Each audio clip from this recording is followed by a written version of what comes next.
সকলোকে সুপ্ৰভাত জনাই নতুন এটা ভিডিঅ'লৈ আপোনালোক সকলোকে স্বাগতম জনাইছোঁ। আজি হৈছে 14 মাৰ্চ। আজি ৰাতিপুৱাৰ কেইটামান গুৰুত্বপূৰ্ণ খবৰ আপোনালোকলৈ লৈ আহিছে। আপোনালোকে ভিডিঅ'টো শেষৰলৈকে চাব বুলি আশা কৰিলোঁ। শেষত আপোনালোকে আপোনালোকৰ মতামত কমেণ্টৰ জৰিয়তে জনাব ভিডিঅ'টো আপোনালোকে কেনেকুৱা পালে। প্ৰথমটো খবৰ হৈছে, যদি আপোনালোকে PM কিষাণৰ আপোনালোকৰ একাউণ্টত টকা সোমোৱা নাই তেনেহ'লে কিয় সোমোৱা নাই আপোনালোকে অতি সোনকালে আপোনালোকে চেক কৰি লওক। যিহেতু যোৱাকালি প্ৰধানমন্ত্ৰী ডাঙৰীয়াই এই PM কিষাণৰ টকা মুকলি কৰিলে। এতিয়া আপোনালোকৰ যদি একাউণ্টত সোমোৱা নাই তেনেহ'লে আপোনালোকে অতি সোনকালে নিজৰ ইলিজিবিলিটি ষ্টেটাছটো চেক কৰি লওক। তাতে আপোনালোকৰ EKYC, লেণ্ড চিডিং, আধাৰ বেংক চিডিং, একাউণ্ট ষ্টেটাছ ঠিক হৈ আছে নাই, লগতে FTO প্ৰচেছ। তো এই সকলোখিনি আপোনালোকে অতি সোনকালে পৰীক্ষা কৰি লওক। যদি আপোনালোকৰ এইখিনি কিবা খেলি মেলি হৈছে, 2 দিনৰ ভিতৰতে আপোনালোকে সকলোখিনি কমপ্লিট সম্পূৰ্ণ কৰি লওক। নহ'লে আপোনালোকে আগন্তুক সময়ত কি হ'ব, এই যি কৃষকৰ টকাটো আপোনালোকৰ একাউণ্টত পেণ্ডিং হৈ থাকিব। নহ'লে আপোনালোকে একেবাৰে সেই তেতিয়া অহাবাৰত 23 নম্বৰ কিস্তি দিয়া সময়তে আপোনালোকে পাবগৈ। অতি সোনকালে আপোনালোকে PM কিষাণৰ ইলিজিবিলিটি ষ্টেটাছ আৰু লেণ্ড চিডিং, আপোনালোকে FTO প্ৰচেছ সকলোখিনি আপোনালোকে চব পৰীক্ষা কৰি যদি কিবা খেলিমেলি হৈছে অতি সোনকালে আপোনালোকে ঠিক কৰি লওক। নেক্সটটো খবৰ হৈছে, আজি ঘোষণা হ'ব কংগ্ৰেছৰ দ্বিতীয় প্ৰাৰ্থীৰ তালিকা। তো হয়, এতিয়া গৌৰৱ গগৈ ডাঙৰীয়াই মন্তব্য কৰিছে আজি কংগ্ৰেছৰ দ্বিতীয়খন প্ৰাৰ্থীৰ তালিকা ঘোষণা কৰা হ'ব আৰু কোনটো সময়ত হ'ব, কি হ'ব, আগন্তুক সময়ত গম পোৱা যাব। এতিয়া গৌৰৱ গগৈ ডাঙৰীয়াই কোৱাৰ মতে সকলোখিনি এতিয়া আনুষ্ঠানিকতাহে বাকী আছে, সকলোখিনি হৈ গৈছে। এতিয়া দ্বিতীয় প্ৰাৰ্থীৰ তালিকাৰ ক্ষেত্ৰত যুঁজা এতিয়া আজি ঘোষণা হ'ব কংগ্ৰেছৰ দ্বিতীয় প্ৰাৰ্থীৰ তালিকা। নেক্সটটো খবৰ হৈছে, কংগ্ৰেছৰ কথাত ধৰিবই নোৱাৰি। অখিল গগৈ ডাঙৰীয়াই কংগ্ৰেছক কটাক্ষ কৰি কৈছে যে কংগ্ৰেছৰ লগত যি মিত্ৰতা প্ৰসংগ তেওঁলোকৰ এতিয়াও এৰা ধৰাৰ মাজেৰে আলোচনা হৈ আছিল। তথাপিতো অখিল গগৈ ডাঙৰীয়াই মন্তব্য কৰি কটাক্ষ কৰি কৈছে যে কংগ্ৰেছৰ কথাত ধৰিবই নোৱাৰি। কংগ্ৰেছে আজি যদি এটা কয়, কাইলৈ গধূলিলৈ এটা ক'ব, ৰাতিপুৱালৈ এটা ক'ব, এনেকুৱা ধৰণৰ তেওঁলোকৰ যি নীতি সেইখিনিক লৈ কেতিয়াও কংগ্ৰেছৰ কথা একো ধৰিব নোৱাৰি বুলি অখিল গগৈ ডাঙৰীয়াই কটাক্ষ কৰি কৈছে কংগ্ৰেছক, আৰু এইখিনি মন্তব্য কৰিছে অখিল গগৈ ডাঙৰীয়াই। তো আলোচনা বেছি হ'লে বহুত বেছি হ'লে ভাল বুলি কৈছে গৌৰৱ গগৈ ডাঙৰীয়াই। এতিয়া আজিতো ঘোষণা হ'ব তেওঁলোকৰ দ্বিতীয়খন প্ৰাৰ্থীৰ তালিকা, আৰু দ্বিতীয়খন প্ৰাৰ্থীৰ তালিকাৰ ঘোষণা হ'বহে হ'ব। আৰু এটা কথা বহুত বেছি তেওঁ উল্লেখ কৰিছে যে আলোচনা বহুত বেছি হ'লে ভাল বুলি তেওঁ মন্তব্য কৰিছে। কিয় মন্তব্য কৰিছে, যিহেতু অখিল গগৈ ডাঙৰীয়াৰ সৈতে অৰ্থাৎ ৰাইজৰ দলৰ সৈতে যি মিত্ৰতা প্ৰসংগ যিহেতু সকলোৱে উল্লেখ কৰি আছে, কি হ'ব কি নহ'ব, আগন্তুক সময়ত হ'ব নহ'ব এইখিনিক লৈ। তো এতিয়া গৌৰৱ গগৈ ডাঙৰীয়াই কৈছে যে আলোচনা বহুত বেছি হ'ব লাগে, আলোচনা বহুত বেছি হৈ থাকিলেহে মিত্ৰতা প্ৰসংগত তেনেদৰে আগবাঢ়িব পাৰি। কাৰণ কেলৈ আলোচনা হ'ব লাগে, কাৰণ কেলৈ আলোচনাৰ মাজত খং ৰাগ এইবিলাক থাকেই, কিন্তু আলোচনা বহুত বেছি হৈ থাকিলে সকলোৰে ফালৰ পৰা ভাল, আৰু আলোচনা বেছি হ'লে ভাল বুলি গৌৰৱ গগৈ ডাঙৰীয়াই মন্তব্য কৰিছে। নেক্সটটো খবৰ হৈছে, চৰকাৰী গেছৰ ফৰ্ম দি থকা হৈছে। যদি আপোনালোকে উজ্জ্বলা গেছ পোৱা নাই তেনেহ'লে আপোনালোকৰ বাবে বহুত বেছি ভাল খবৰ। ভাল খবৰ বাবে কি, আপোনালোকৰ ওচৰত যি উজ্জ্বলা গেছৰ তেনেদৰে অফিচ আছে তাত গৈ আপোনালোকে ফৰ্ম এখন খোজক আৰু পত্ৰ আপোনালোকে পূৰ কৰি ডকুমেণ্টৰ সৈতে আপোনালোকে জমা দিয়ক। আগন্তুক সময়ত আপোনালোকে চৰকাৰী গেছ পাবলৈ সক্ষম হ'ব। এই যে উজ্জ্বলা গেছটো পালে আপোনালোকৰ কিখিনি সুবিধা হ'ব, উজ্জ্বলা গেছটো পালে আপোনালোকে যিটো দাম দি গেছটো ক্ৰয় কৰিব তাৰ সেইখিনি আপোনালোকে 300তকৈ অধিক টকা আপোনালোকৰ একাউণ্টত ছাবচিডি হিচাপে সোমাব। তো সেইবাবে আপোনালোকে চৰকাৰী গেছ যদি আপোনালোকে অতি সোনকালে পোৱা নাই তেনেহ'লে আপোনালোকে অতি সোনকালে পত্ৰ আপোনালোকে জমা দিয়ক, অতি সোনকালে পূৰণ কৰি লওক। আপোনালোকৰ সেইখিনি বহুতখিনি সুবিধা হ'ব। নেক্সটটো খবৰ হৈছে, চৰকাৰী ঘৰৰ বাবে বহুত বেছি ভাল খবৰ। চৰকাৰী ঘৰ জিঅ'টেক কৰা হৈছিলে, জিঅ'টেকিং কৰাসকলে ঘৰ পাব।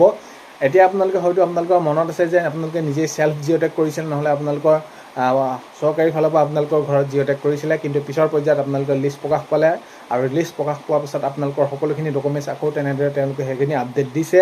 আৰু এতিয়া দিয়াৰ পাছত মাননীয় মুখ্যমন্ত্ৰী মহোদয়ে এইখিনি ক্ষেত্ৰত জনাইছে যে চৰকাৰী ঘৰ অতি সোনকালে আপোনালোকে এই যি চৰকাৰী ঘৰ আপোনালোকে পাবলৈ গৈ আছে, আৰু ফাইনেল লিষ্ট প্ৰকাশ পাব এই যি চৰকাৰী ঘৰ আপোনালোকে ফাইনেল লিষ্টত প্ৰকাশ পোৱালৈ আপোনালোকে অপেক্ষা কৰক।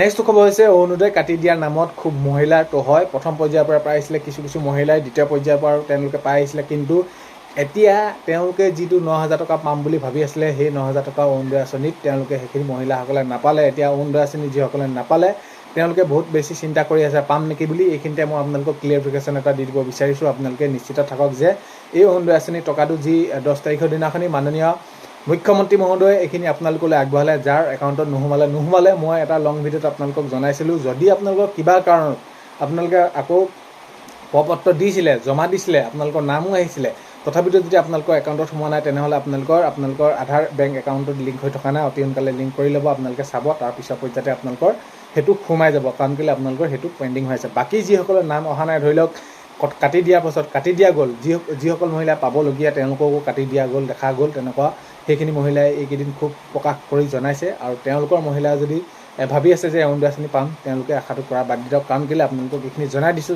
মিছাতে এইসকল মহিলাৰ লগত ইম'চনেলি খেলি থকাটো ভাল নহয় আৰু এইখিনিক লৈ আপোনালোকক ক্লিয়াৰকৈ জনাইছোঁ আপোনালোকৰ নোসোমাই এইখিনি কাটি দিলে আগন্তুক 4 ক্ষেত্ৰত যেতিয়া নেকি প্ৰপত্ৰ দিব নতুনকৈ আপোনালোকে আবেদন কৰিলে তেতিয়াহে পাব নেক্সট খবৰ হৈছে কমিটি পিছত কমিটি বদলাই থাকে সলনি কৰি থাকে কংগ্ৰেছে অখিল গগৈ ডাঙৰীয়াই কংগ্ৰেছৰ ক্ষেত্ৰত কটাক্ষ কৰি কৈছে যে কমিটি পাছত কমিটি বদলাই থাকে কংগ্ৰেছে তেওঁলোকে সেইখিনি কৰি ভাল পায় তেওঁলোকৰ সেইটো স্বভাৱ আমি সেইটো আমাৰ স্বভাৱ নহয় তেওঁলোকে কমিটিত আজি কাবাক দুজনক দিছে যদি কাইলৈ কমিটি গঠন কৰি বেলেগ দুজনক দিব এনেকুৱা ধৰণৰ স্বভাৱ কংগ্ৰেছৰ নেক্সট খবৰ হৈছে লখিমপুৰত কংগ্ৰেছ কাৰ্যালয়ত জয়ন্ত খাউণ্ড গৌবেগ ধনী আজি দেখা গ'ল যে সেইখিনি লখিমপুৰত জয়ন্ত খাউণ্ডক গৌবেগ ধনীৰ কংগ্ৰেছৰ কাৰ্যালয়ত বহুত বেছি উত্তাল হৈ পৰিছে তেওঁলোকৰ দলৰ মাজতে নেক্সট খবৰ হৈছে ফুটবল মেচতে বিৰতি থাকে ৰাজনীতিত মই আজিলৈকে যিমানখিনি ৰাজনীতি কৰিলোঁ ৰাজনীতিত মই দেখা নাই এনেকুৱা ধৰণৰ বিৰতি হাফ থাকে বিৰতি আকৌ সেইখিনি তেনেকুৱা ধৰণৰ ৰাজনীতিত দেখা নাই ভূপেন বৰা ডাঙৰীয়াই কংগ্ৰেছক কটাক্ষ কৰি কৈছে যে ফুটবল মেচতে বিৰতি থাকে ৰাজনীতিত মই আজিলৈকে তেনেকুৱা বিৰতি দেখা নাই বুলি মন্তব্য কৰিছে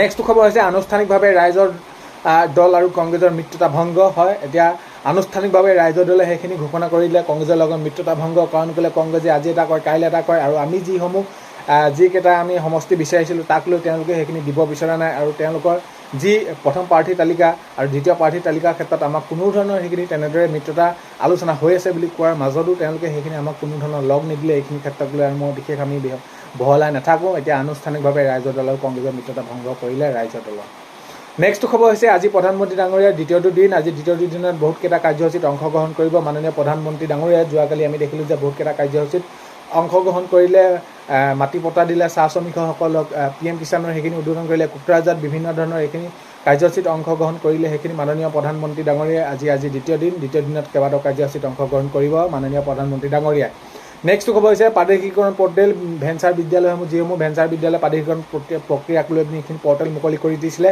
তাত বহুতখিনি আপডেট হ'বলৈ গৈ আছে আপোনালোকে আপডেট হ'লে আপোনালোকে A to Z আপোনালোকে সকলোখিনি তেনেদৰে আপোনালোকে আপডেট কৰিব পাৰিব তাতে আপোনালোকৰ যি অসুবিধা হৈ আছে আৰু ইয়াৰ সমান্তৰালকৈ যদি আমি চাওঁ গুৰু দক্ষিণা কি হ'ব কি নহ'ব আপোনালোকে আবেদন কৰিব কোনসকলে পাৰিব ইতিমধ্যে মাননীয় মুখ্যমন্ত্ৰী মহোদয়ে জনাইছে কোনসকলে আবেদন কৰিব পাৰিব আপোনালোকে কি কেনেদৰে আগন্তুক সময়ত আপোনালোকৰ সেইখিনি পৰ্টেল মুকলি হোৱাৰ পিছত আপোনালোকে সকলোখিনি কথা তেনেদৰে তাতে আবেদন কৰিব পাৰিব শিক্ষাগুৰুসকল 2013 হওক বা যিসকল শিক্ষাগুৰু কোনোবা মৃত্যু হৈছে ঘৰৰ তেওঁলোকে সেইখিনি আবেদন কৰিব পাৰিব 2021 এই সকলোখিনি কথা মুঠৰ ওপৰত গুৰু দক্ষিণাৰ বাবে আপোনালোকে যিসকল এককালীন হাইজে দিব কিমান দিব সেইটো কোৱা নাই কিন্তু গুৰু দক্ষিণাত যিসকল শিক্ষাগুৰুসকলে আবেদন কৰিব কোনসকলে যিসকলে প্ৰাদেশিকৰণ প্ৰক্ৰিয়া আওতাত আহি নপৰে তেওঁলোকে সেইখিনি আবেদন কৰিব পাৰিব নেক্সট খবৰ হৈছে আশা কৰ্মীসকলক স্কুটি দিয়াৰ কথা কৈ আছিলে স্কুটি দিব কেতিয়া দিব সেইখিনি নিৰ্দিষ্ট তাৰিখ ঘোষণা কৰা নাই আনফালে অংগনবাদী কৰ্মী সহায়িকাসকলে এককালীনৰ কোনো ধৰণৰ এতিয়ালৈকে নতুন খবৰ ওলোৱা নাই অংগনবাদী কৰ্মী সহায়িকাসকলক অতি সোনকালে তেওঁলোকৰ এই যি এককালীন দিয়াৰ কথা কৈছিলে অতি সোনকালে দিব লাগে তেওঁলোকৰ দিলে সকলোখিনি সুবিধা হ'ব এতিয়ালৈকে কোনো ধৰণৰ তেওঁলোকৰ সেইখিনি ব্যৱস্থা গ্ৰহণ কৰি দিয়া নাই তো স্কুটি কেতিয়া দিব এইখিনি আগন্তুক সময়ত গম পোৱা যাব অংগনবাদী কৰ্মী সহায়িকাসকলক এককালীন দিয়াৰ ক্ষেত্ৰত যদি এতিয়া নতুনকৈ অতি সোনকালে এটা ভাল ব্যৱস্থা কৰি দিয়ে তেনেহ'লে সকলোৰে বাবে সুবিধা হয় তো আজি 14 মাৰ্চৰ ৰাতিপুৱাৰ খবৰ এইকেইটাই আপোনালোকক জনালোঁ ভিডিঅ'টো আপোনালোকে শেষৰলৈকে চাই থকাৰ বাবে বহুতেই বেছি ধন্যবাদ ভিডিঅ'ৰ আপোনালোকক প্ৰথমতে কোৱাৰ দৰে চেনেলটোলৈ যদি আপোনালোক নতুনকৈ আহিছে চেনেলটো ছাবস্ক্ৰাইব কৰাৰ লগতে কাষতে থকা বেল আইকনটো প্ৰেছ কৰি অল কৰি থ'ব যাতে নতুন এটা ভিডিঅ' দিয়াৰ লগে লগে আপোনালোকে আগতীয়াকৈ চাবলৈ পায় আজিলৈ মানে অন্য এটা ভিডিঅ'তে লগ পোৱাৰ আশাৰে বাই